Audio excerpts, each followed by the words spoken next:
E aí, rapaziada, beleza? Galera, o videozinho aqui, ó, de um unboxing aqui. Esse é grandão, não dá pra fazer numa mesa. Vou ter que fazer aqui mesmo no chão. E é isso aí, bora lá. Pra não demorar, né? Até porque mesmo meu filho, ele tá jogando e ele não vai deixar eu gravando aqui, não. Beleza? Eu vou tentar abrir aqui de qualquer modo.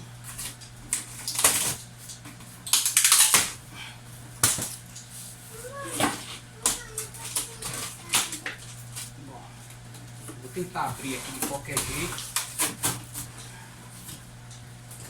Caixa grande.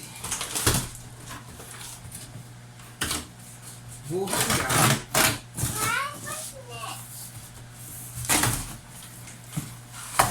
Já deu pra ver o que é.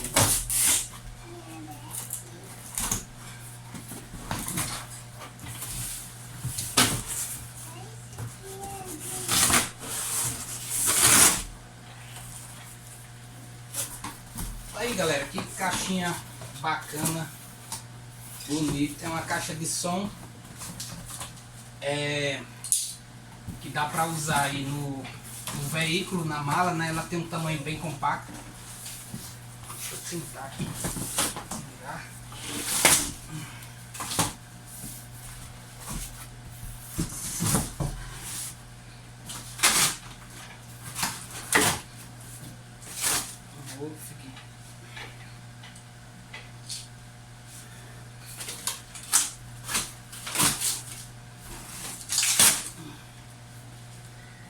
Nossa, essa tá difícil.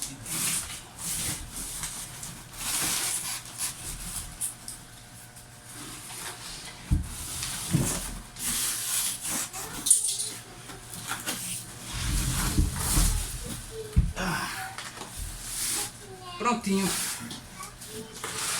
Galera, tá aqui a caixa. É uma caixa de som que dá pra mala do carro. Ela tem um... Yuri, silêncio, pai. Ela vem com um grave de 12 polegadas, de 200 watts. Vem com dois alto-falantes de 10 polegadas, de 150 watts cada um. Duas cornetas, dois drives, né, de 100 watts cada. E dois super tweets de 100 watts cada um. Essa aqui é a caixa, galera. Eu espero que vocês gostem. Depois eu vou fazer um teste. Tanto ela serve para tocar no carro como fazer algum projeto para casa, beleza? É isso aí, galera. Beleza, falou e até!